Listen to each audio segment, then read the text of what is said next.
This is the Fifth Estate Winning Headlines, your media police post. In this segment, we analyze some of the headlines that you might have missed this morning, and we also take a look at the political pieces that we call cartoons in this country.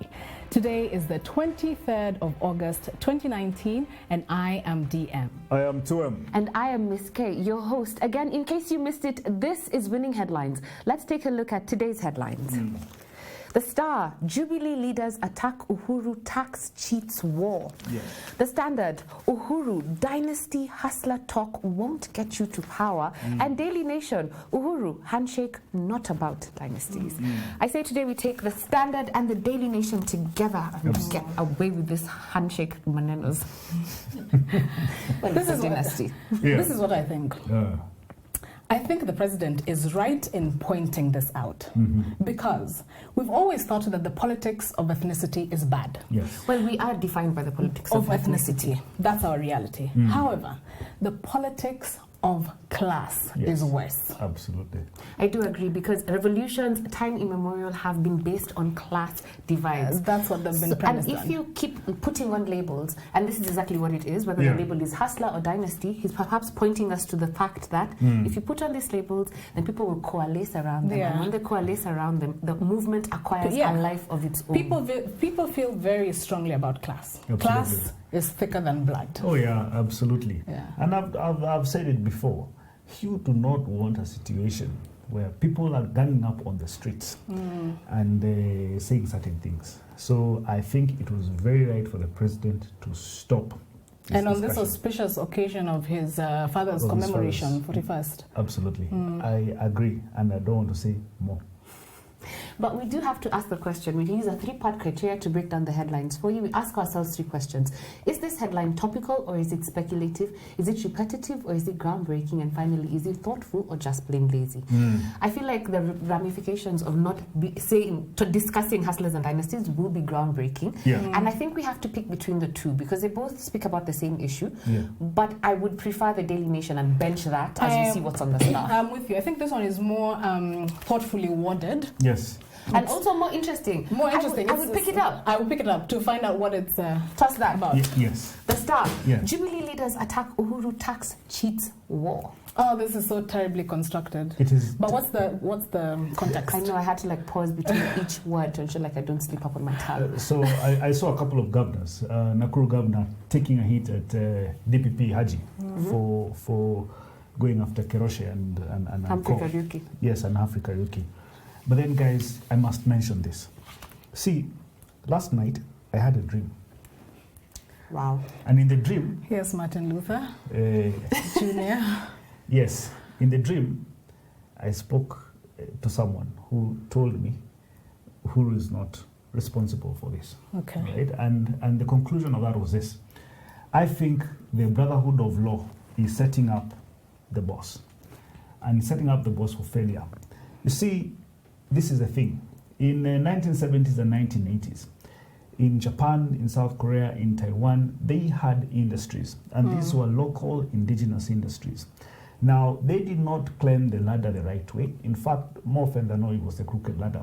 But government favored the small, small things that they did on the side in order to make it. But it is because they realized we needed to build an export-based economy. Look, in this country, we have what we call the Kariobangi light industries. They make fake Jameson, fake Johnny Walker, fake Viceroy, fake everything. And people complain about them. But just let's flip the script and ask ourselves, just what if government built these industries and made them export industries for this country? We don't know. We probably would be an export-based industry. So I think it is time, KRA, instead of using the retributive order, institute a restorative order. If you haven't paid your taxes, they say, Sawa, let's sit down, let's discuss this. Maybe we'll reduce your taxes and we'll discuss a timeline within which you can pay the taxes that you have not paid. I agree with you wholly. I think indigenous industries should, not that they should be allowed to break the law, but they should be judged by a whole different criteria. Absolutely. But worse still, they shouldn't be put on headlines further damaging their business. Oh, yes. I'll quote what Jonathan JM said yesterday, and he was quoting Winston Churchill. You cannot tax your way into prosperity, because no way you can do that. And I do agree with you. Perhaps they did not climb the ladder the right way. Perhaps they have evaded taxes. But I think we need a creative interpretation of our laws in which we can allow them to continue to do business because they are bringing us income, but have them meet the criteria of the law. Yeah, but also the method is very questionable of how the DPP, how they carry out their business. It doesn't appear organic. It looks like it's structured. Like today they say, okay, now we're going to target the following. Then they do Hanfriki money, and they do Keroche, then they do. So tomorrow, is it going to be Chris Kirubi? Is it going to be under other industrialists? To that madness, and there's a method to that imply, which makes it look disingenuous. Okay, it's true. I do agree. And you see, today I'm not going very much at the Kinoti and Co and everything, but I also think it is time that we start having this discussion. Probably local industries and indigenous industries are a way out of poverty, and maybe if should we achieve the big four, manufacturing should be probably led by indigenous industries. Agreed. I say we toss by that. The power of grammar, tossed. And our winning headline is from the Daily Nation. On to our next segment, the political pieces that we call cartoons in this country. Just like the headlines, we have a 3-part criteria that we used to break them down for you. We ask ourselves 3 questions. Is the cartoon humorous or is it dry? Is it satirical or is it pessimistic? And finally, is it effective or just plain lazy? Describe. This is a cartoon by Gado, and a caricature of none other than ODM leader Raila Odinga, and he's addressing a crowd at the unveiling of the new Kisumu port. But in the waters of Lake Victoria, buried electoral reforms, and then you have Chris Msando's death, and you have Baby Pendo's death. And a lot of guys in the opposition have been questioning, since Raila Odinga shook hands with Uhuru Kenyatta, what happened? What he had been calling for, Baby Pendo, for example, Chris Msando, for example, to solve the murders and electoral reforms. What has happened? You know, is he out for himself or he's out for his own people? So what Gado is doing, he's commenting on Raila's lack of character and steadfastness. Oh, yes. I feel like saying, tell me something that I don't know. I'm serious. But I do have to say that in the past, I have been very critical of Gado and I've been praying for the inspiration. And I feel like it's coming. There are a lot of little nuances. I can imply the swimming with the fishes. I felt like it was more mafia-esque. All the skull and bones in the water and the contrast and all the funny depiction of the leaders there. And the handshake at the very top. Did you see that? Yes. I mean, visually it's a powerful cartoon. It's a very powerful cartoon. And for that reason, I put it in the parking bin. As we see what else is there. One thing we didn't realize, the presidents of East African countries. There's Museveni with his horns. Kagame with a long neck. Magufuli. With his misshapen head. And Uhuru Kenyatta. With his crown. What does Ozone have for us?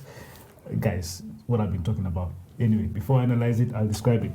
Caricature of DPP, Nurdin Haji, and DCI Kinoti, holding a big pair of cuffs, all right? And it says, reaching for the skies.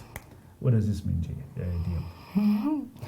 I think that now they're going for the big fish who are taller than them, so they're on their tippy toes holding up the handcuffs. You want to look it? I want to toss it. Today I'm due. Our host patience is limited. Wearing thin. Yes. Finally, caricature of CEO of Caricatures Industries, Tabitha Karanja, and she's dressed up like those knights in English times. Metal armor. Metal armor. And it's not of God. Yes, and down there is some drinks, and she's about to walk in through a metal detector. Written tax. But next to the tax metal detector is Nurdin Haji. Welcoming her. Yes. And DM had a great point. This is an unfair cartoon.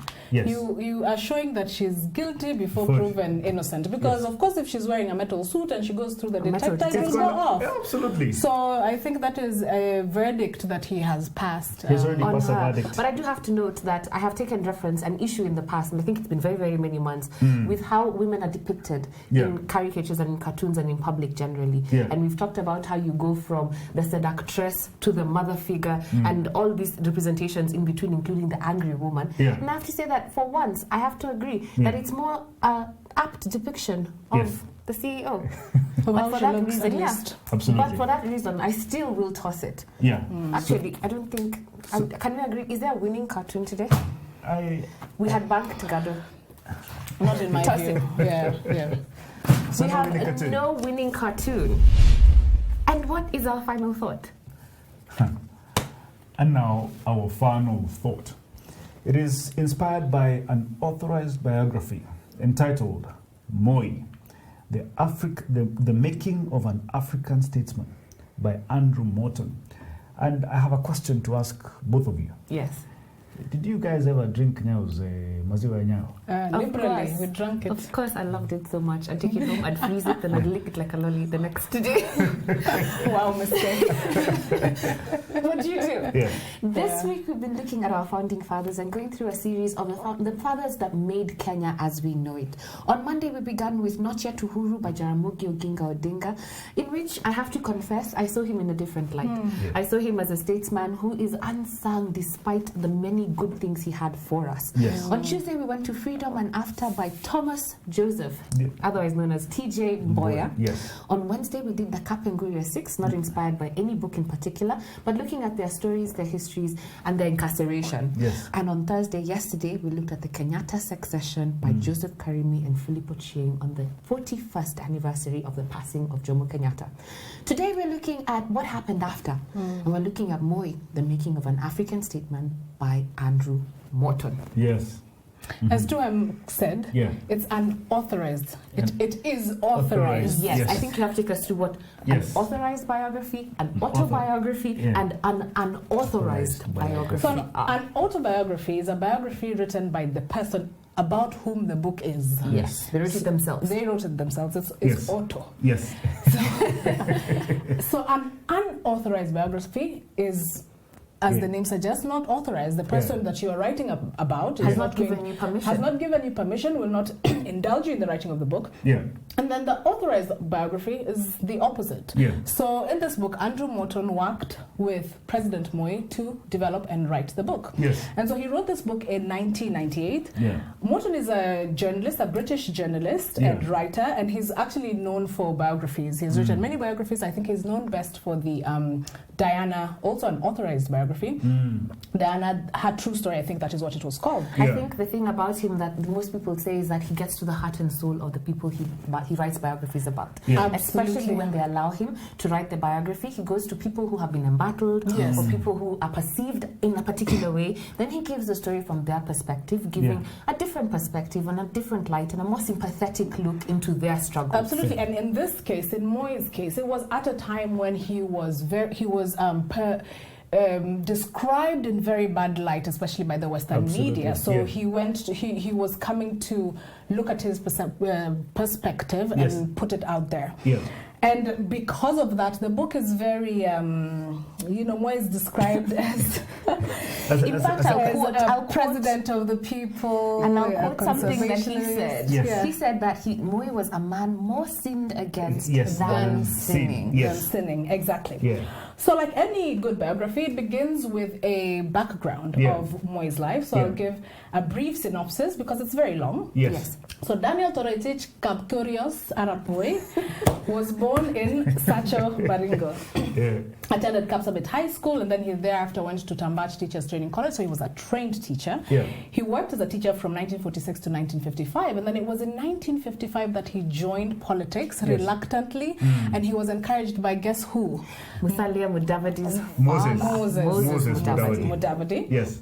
And in 1957, Moi was, so actually in 1955, he was elected as the member of the Legislative Council representing Rift Valley. Remember that time they were representing regions, so there was 8 of them. And then in 1957, he was re-elected in the same post, and then he became Minister of Education in the pre-independence government of 1960 to 1961. So it is there he rose to national politics. But I'd like to take us a little back to his Legco days and remind everyone, including Sosion, as you sitting nut. That the origins of your institutions are firmly and squarely with Moi. Yes, When as he an was in educationist. Lechko, yes. As an educationist and as a teacher, one of the major motions that he passed when he was in Lechko was asking for African teachers to be able to form an association of their own. Yes. And that association is what we know today as the Kenya National Union of Teachers, KNUT. Let me tell you something. You know the bolt inside the nut? It's missing. So, in 1960... In 1960, Moi founded KADU together with Ronald Ngala. And remember, at this time, there was a tussle between KADU, Moi and Ngala's KADU, and KANU. This was the time of Majimboism because they wanted a decentralized federal government, and KANU wanted the opposite, a centralized government. So, but then when he ascended into vice presidency, KADU was dissolved, rightfully. And they joined KANU. And they joined... and that was how he got his spot in the government. Absolutely, yes. So then he became Minister for Home Affairs in 1964 and then to Vice President, and he became Vice President in 1967. Yes. So, and from the time he was elected in 1966 in Baringo to his last day as President in 2002, he was also Member of Parliament for Baringo Yaketi, as Vivian Moi says. You know, so that is the long and short of the biography. You know, a story is told of Daniel Arap Moi in the 1970s, late 1970s, as vice president. So he gets a call from State House, Nakuru. Yes. And he heads over there, and he's going to see Moi. And just before he goes to see Moi, a man called Isaiah Mavenge tells him, sit over there. Just kindly wait. Yeah, just kindly wait. And he's kept waiting. This time, delegations are coming to see Moi, and they see him. And to see Kenyatta. To see Kenyatta. And they come, they see him, group after group, they see him. And then Jomo phones Isaiah Mavenge, and that time Isaiah Mavenge was Provincial Commissioner of Rift Valley. In fact, he was part of the Rift Valley Mafia, him together with James Mugai. Anyway, and he receives a call from Jomo and asks, is there another guest waiting to see me? And Isaiah Mavenge says, oh, it's just Arap Moi remaining. Just the Vice President. Just the Vice President. Now, in the protocol of things, this is the Vice President. He should have seen Jomo first. Of course. Right? But then, the point here is this. Even in cabinet meetings, cabinet secretaries or ministers then used to speak in Kikuyu. They used to hold cabinet meetings in Kikuyu, in the presence of Daniel Arap Moi. And I must note that even though Tom Mboya was in that cabinet, Tom Mboya was a cosmopolitan who grew up and was born in Thika. He knew how to speak Kikuyu, and he knew how to speak Kamba, and he knew how to speak Luo. Therefore, he participated in the Kikuyu meeting. So, speaking of which, now, the one thing that this book really highlights is how Moi was very long-suffering. That is precisely my point. And you see, guys, let me tell you, everyone there probably had a functional family. Moi had divorced his wife, Lena, by 1974. Even when he went home, he probably went, I am actually feeling for the man. But then let's progress all the way to 1982. And a coup happens to him. And this is his breaking point. And he says, now I have to reinstitute hegemony. And reinstituting hegemony means, let's get rid of this man called Charles Jonjo. Let's get rid of this man called J.J. Kamogo. Let's get rid of this man called Gigi Kariuki. The three of them used to ride with him in a presidential limousine. See, guys, my point is this. I don't blame Moi for the one-party system, for the dictatorship he brought. The Kikuyu elite frustrated Moi for about 10 or so years. What did you expect the man to do? Here's the thing I do have to say. And I will say this, and I think I've told you this before. Power is a very isolating thing, regardless of who is around you and whatever affiliations they have. And power in that time was very, very isolating for Moi, and you should take his history. So you've just talked about Kikuyu meetings being held. Then I have to remind you that in 1975, that the book chronicles a story in which he'd gone for an OAU meeting. He comes back, he's accused of coming with guns in a plot to oust Kenyatta. Remember, he's vice president. Then he is then strip searched, like his premises are searched, and he is strip searched himself. Then he goes to the president and says, but now, why was I strip searched? Yeah. And do you know how Kenyatta responded to him? Yeah. He asked him a rhetorical question. And who is Minister for Police? Yeah. So on top of the psychological torment of sitting in a Kikuyu cabinet meeting as a Kalenjin, Yes. the physical humiliation of being strip searched as the vice president of the country. Absolutely. Apparently, he was also being physically assaulted Manhandled. and slapped. Yes. Oh, yes. Who do you think can borrow a leaf and draw? Second in commands everywhere should borrow a leaf from the book, the Yes. great big book Yes. of perseverance and biding your time in peace and patience. Yes. From Moi. I think the other thing, in addition, to his long-suffering nature and being very stoic in the face of all this adversity, was that he didn't make his ambition very apparent. And I think that is something that worked for him in the Kenyatta succession, as we saw in the book that we did yesterday. Very close to his chest. Absolutely. Yeah. And there's some words of advice for one of our friends. And I'm not ready to give to him all advice. aspiring presidents out there. To all aspiring presidents out there, right? But it's something Arap Moi did. Despite all the hate and all the aggression that he got from the Kikuyu elite during Jomo's time, Andrew Morton writes something about Moi's posture that earned him the presidency. And I'm going to read it. It's a small quote that he gives in his book. And he said, "The upright courage, seemingly immobile features, and stern countenance contribute to an image, certainly in the West, of President Moi as one of the last of the old-style African tyrants. His hesitant spoken English underscores in the minds of his critical Western audience that this is a man clinging to power by other means other than intellectual ability." Look, when you see, when us guys are growing up, what did they say about Moi? This guy's not going to school. Yes, but they also said other things. Yeah, he's not educated. He's the father of the nation. Moi ni baba, mama. No. The critics of Moi, they said all manner of things against him, and probably people are saying all manner of things against the current number 2, or maybe any other person who wants to be president in the near future. But the thing is, patience is everything. There's something Moi learned, and there's something to learn from Moi. That patience and waiting for aggression to come your way and letting it pass. One day, someone shall be boss. Isn't there such a stark contrast between how he is depicted at that time when he was waiting to be president and after he became president? Because after he became president, he was the unseen guest at every house. Yes. He was omnipresent. He was always there. Absolutely. And he's still there today. Greatly feared. Absolutely. But there's also another lesson to learn. The person who frustrated him and seemed to frustrate him then was actually testing him. And that's what Andrew Morton says. When trial by fire. Yes, so what he emerged at was pure gold. Absolutely. Is this what you're trying to tell us? Yes. You remember the first story I told you about the meeting at State House Nakuru? Jomo Kenyatta actually walked out of that meeting speaking to Moi in Kikuyu. And Moi would have broken. If he was a weak person, he would have broken. If he was sensitive, he would have broken. But Jomo was actually testing him because he knew Daniel Arap Moi would be his successor.